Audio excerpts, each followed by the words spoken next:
और ये चंबल है। मैं मानता हूँ कि यहाँ बागी पैदा होते हैं, लेकिन बागी आदमी घर से नहीं बनता है, बागी उसको परिस्थितियां बनाती है।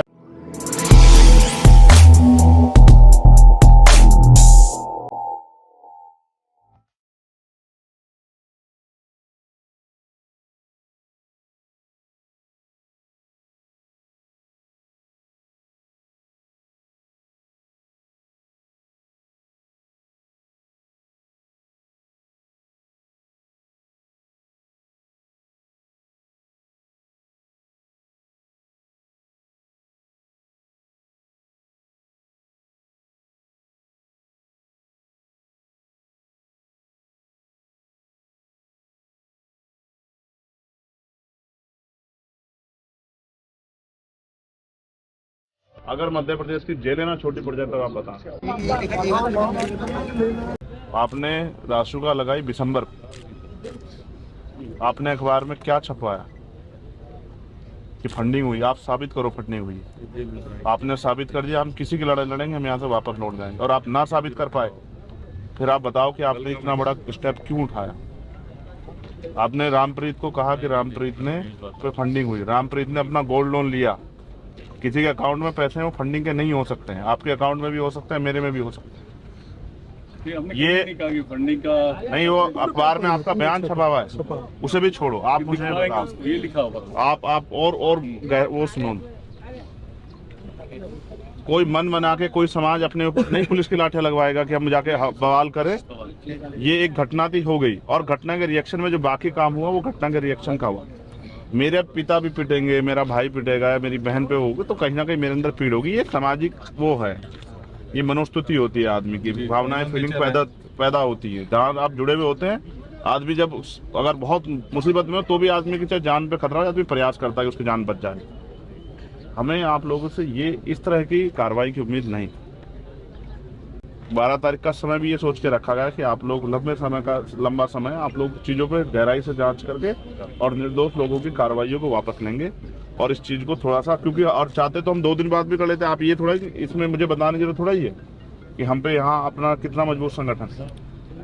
हमने ये समय क्यों लिया? क्योंकि हम भी चाहते थे कि जो आक्रोश पैदा हो रहा है वो थोड़ा सा ठंडा हो जाए। उस समय गर्मा गर्मी थी, हम सब लोग पीछे खड़े रहे और दूर से अन्याय को होते देखते रहे। और देखो कितना हुआ, आप बेहतर जानो। कितने लोग पीटे गए, जो पकड़ा गया वो कितना पीटा, आप बेहतर जानो। मैं तो इस काम से बहुत दिनों से होकर आया हूँ।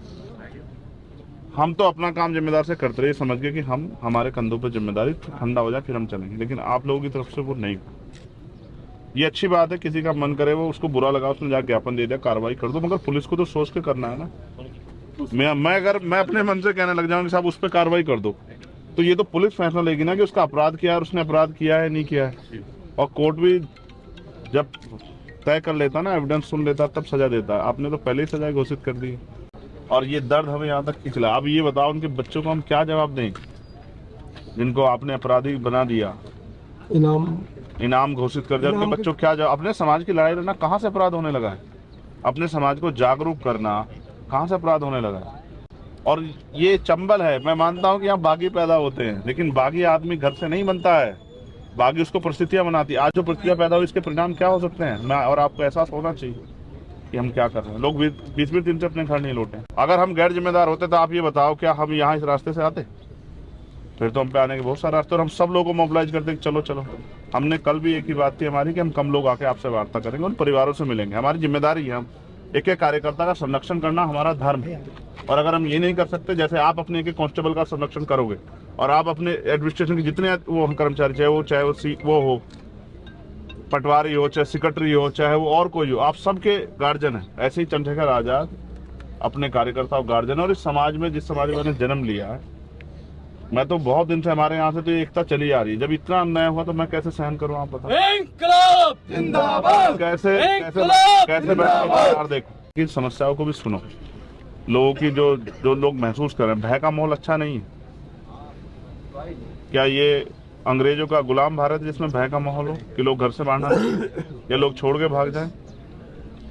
ये भी एक फैक्ट है जिसका मुझे एविडेंस है जिसके पास, कि भाई एक आदमी अगर गौरव नाम का है या आकाश नाम का, 10 आकाश के यहाँ पुलिस चली गई, तुम तो नहीं हो। तो उसने साहब ये तो वहां से अच्छा लाओ, फिर हम दो। तो ये पुलिस की छवि के लिए अच्छा नहीं है। ऐसा होता है तो हाँ, तो ऊपर से नीचे तक सबकी छवि खराब। अगर मेरा कोई कार्यकर्ता गलत करेगा तो क्या मेरे ऊपर फर्क नहीं पड़ेगा, और आपका कोई कर्मचारी गलत करेगा तो आप पे फर्क पड़ेगा। इसलिए मैं ये चाहता हूँ, हमारी एक मांग पत्र जो भटेगी ने आपको दिया है, दूसरा उन परिवारों से हमारी मुलाकात हो जाए, और हम तो आपसे हाथ जोड़ के रिक्वेस्ट कर सकते हैं भाई। छोटा सा सवाल मेरा ये था कि 60 साल के बुजुर्ग हैं गिरिराज सिंह जी, और जो मौके पे केवल ज्ञापन के लिए आए थे, जहां बच्चों ने अगर किसी ने कोई गलती की तो आप उसमें फुटेज में देख सकते हैं कि वो डंडा लेके बच्चों को मार रहे हैं आपकी मौजूदगी में। तो सर, उनको बिना जांच के इंटेंशनली जेल भेजना संगीन धाराओं में उनके खिलाफ भी हुआ आपका। बस एक तो ये चीज पिंच होती है सोसाइटी को कि 60 साल का बुजुर्ग क्या वहाँ उपद्रवियों की श्रेणी में आपने चिन्हित कर दिया और उसे तुरंत जेल भेज दिया। निष्पक्ष निस्वार्थ की कहां से आपकी धौलपुर से तुरंत हाँ, हम तो पहले ही कह रहे थे कि बताओ मत धौलपुर वालों को, वरना धौलपुर वाले दौड़ पड़ेंगे इधर को। सब अपने धौलपुर क्या हाल है, क्या हाल है, क्या हाल है। अच्छा, तुम लोग आए, तुमने ये नहीं सोचा कि चलो कोई लस्सी वस्सी भी ले चले भाई के लिए, ये तो बात ठीक नहीं है। क्या हाल है, तो आशीर्वाद अपने मन से किसी को बुरा मत हो, तो हो उसका भला हो। ये जो है इनके साथ भी कुछ हुआ था। हाँ, ये दिसंबर की वाइफ है। अच्छा, विशंबर जी की वाइफ। दिसंबर पे राशुका लगी और दिसंबर को रीवा भेजा गया। तो पुलिस वालों ने इनको यहाँ पर लेकर आया आपसे मिलवाने के लिए। नहीं, हमने ये मांग रखी कि हम इनसे मिले बगैर जाएंगे नहीं। अच्छा, इस वजह से वो इनको गुपचुप यहाँ, से- और हाँ, और फिर उनका ये भय था कि लोग इकट्ठे हो जाएंगे। ये भी सच है कि लोग इकट्ठे हो जाएंगे। हमारा ये प्रयास है कि किसी भी तरह से माहौल खराब ना हो, लेकिन हम अपने परिवारों से तो मिल ही लें जो तकलीफ में है। अगर मैं यहाँ के अपनी छोटी बिटिया से, बहन से नहीं मिलता तो उसके दिल पे क्या बीतती। मुझे वो 4 साल के बच्चे से, वो भांजा, वो मुझे मामा कहता, उससे नहीं मिलता। तो एक मामा यहाँ है आपके यहाँ, वो कहते, वो उनका सोचना है कि इनका मनोबल इतना तोड़ दो कि ये फिर कभी खड़े ना हो पाए। चंद्रशेखर आजाद से मिलने के लिए और भी लोग आ रहे हैं, परिवार वाले। क्या हाल है, परेशान है बेटा, क्यों, क्या हो गया? आओ आओ आओ आओ। कैसे परेशान हो? यहाँ बहुत ज्यादा इधर आओ, इधर आओ। क्यों परेशान हो? परेशान है। 2 बच्चे हैं, छोटे छोटे, उनके साथ बच्चे हैं। बहुत ज्यादा इतने परेशान है, बहुत ज्यादा। गांव में कहीं कहीं उनके पापा तो है नहीं है, पर लड़के हैं, वो भी गांव में काम करते हैं। इतने परेशान करें, पुलिस नहीं कि चाँद इतनी घर में रात में भी आती है, सुबह चाँद जब आ जाती है। एक क्रांतिकारी की माँ को कभी तकलीफ नहीं, दुखी नहीं होना चाहिए, नहीं होती और ना। उसके मिशन को बड़ी तकलीफ होती है। आपको पता है रामप्रीत क्या कर रहा है? इस मध्य प्रदेश में सोए हुए गुर्जर समाज को जगाने का काम करा रहा। आप डर तो नहीं रही? नहीं, आप बहादुर माँ।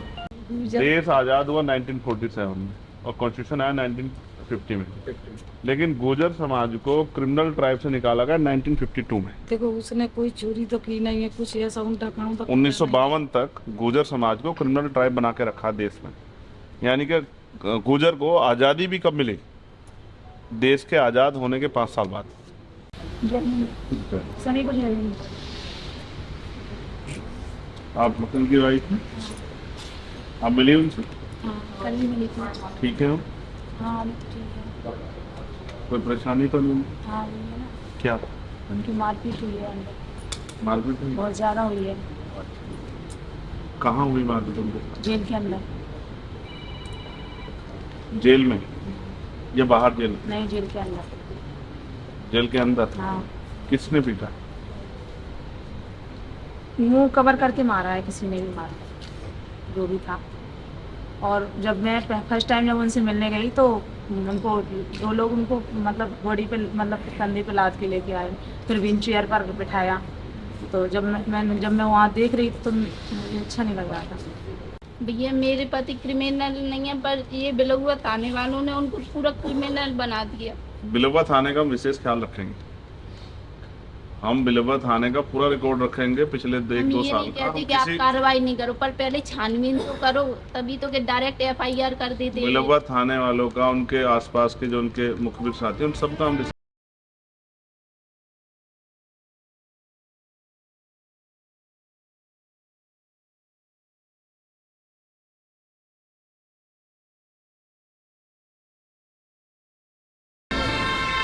क्या हाल है? तो बहुत बुरी हालत है। ठीक हो?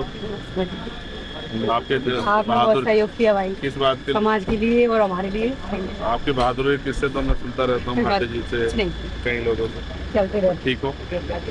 घबराना मत अन्याय नहीं नहीं आप ठीक हो अन्याय से बिल्कुल मत घबराना अन्याय जिंदगी का एक हिस्सा जैसे बहुत सारी खुशी आती है बहुत सारे दुख क्या तुम मुझे खुद से अलग मानते हो नहीं मैं अपना भाई मानता हूँ फिर जब भाई मैं बहुत मानते फिर पहले शुक्रिया से किस बात का लेकिन मैं बोल तो रहा हूँ घर के परिवार के लोग खड़े नहीं हो पाते लेकिन मेरा भाई इतनी दूर से समाज के लिए आ गया गर्व है हमें आप पे कि हमारा भाई हमारे साथ खड़ा है मैं असली हूँ नकली नहीं ये अर्चना कंसाना जी है क्राइम ब्रांच आप ठीक है